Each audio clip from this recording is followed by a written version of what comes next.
Welcome back as we continue with the #1 Cochran Sports Showdown. We're talking about the AFC North. I thought all the teams did extremely well. The Browns didn't get any names that you would recognize, but they fortified with their offensive line, defensive line, and in the secondary. And the Ravens did the same. They got some big-time players. All right, Pony, who did the best job in the AFC North? I think it's the Ravens. You? I totally agree, Bob. We're lockstep. Great minds think alike. I think Burrow's going to be an Alex Smith type. I don't see a Hall of Famer like some other people do with him. I think the Browns still have a quarterback problem, and that's an issue for a team that, as you point out, is very balanced. But Baltimore, I mean, guys, Richie, how many times during the draft did you see the Ravens take a player and say, boy, he would have been a perfect pick for the Steelers? Yeah. That happened like 4 or 5 times during the draft. They just know how to do it. They get an A from me. Yeah, I agree with you guys on the Ravens being the top of the class in the AFC North. Hey, take away their first-round pick, Patrick Queen, and they're still the best in this draft. I think head and shoulders, the Ravens were the best. The Bengals I would put second, then maybe the Steelers or Browns in there somewhere. But I really loved with the Ravens, and I agree with you, Pony. There was about 4 or 5 picks where I'm like, geez, I wish the Steelers would have taken this guy.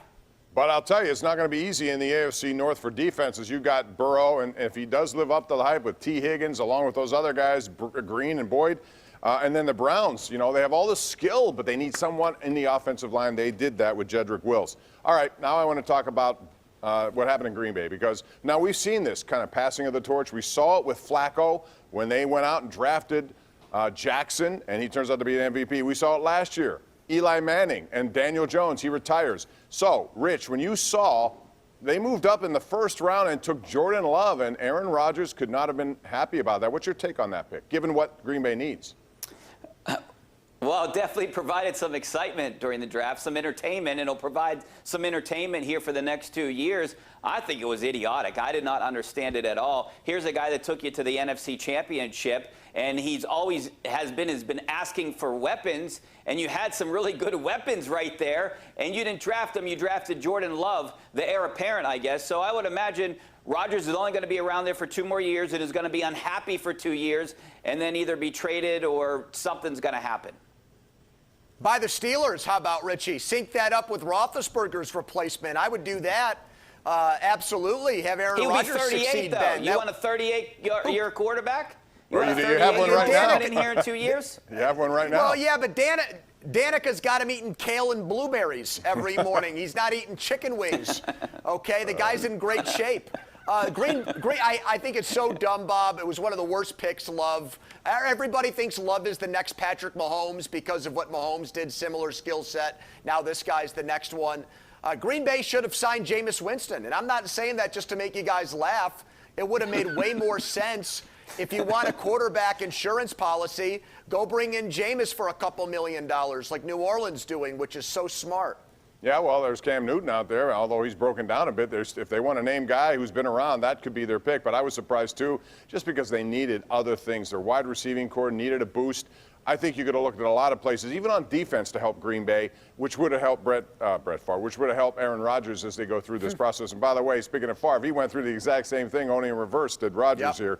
Real quick, Clyde Edwards-Helaire. He was a name a lot of people liked. Pony. He goes to Kansas City. I thought that was maybe the best pick of the first round. I'm serious. I think that guy is going to be a weapon with Patrick Mahomes. Bob, the Chiefs could have forfeited all their picks, and I still would pick them to win the AFC because they've got Mahomes, and Andy Reid's a really good coach and has now proven he can win in the postseason. And so that's my issue with the Steelers here, guys. How are they going to compete with Kansas City? They're trying to throw it 40 times a game and beat them that way. You can't fight fire with Mahomes. You just can't. I don't know how they're going to compete with Kansas City. I don't know how they're going to compete with the Ravens.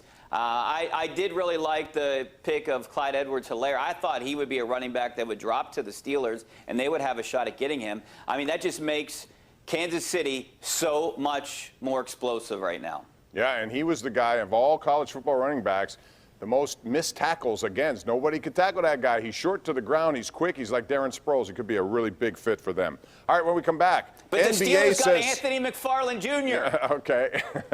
We got NBA. We have NHL. They may be starting up sooner than later. We'll talk about it next right here on the #1 Cochran Sports Showdown.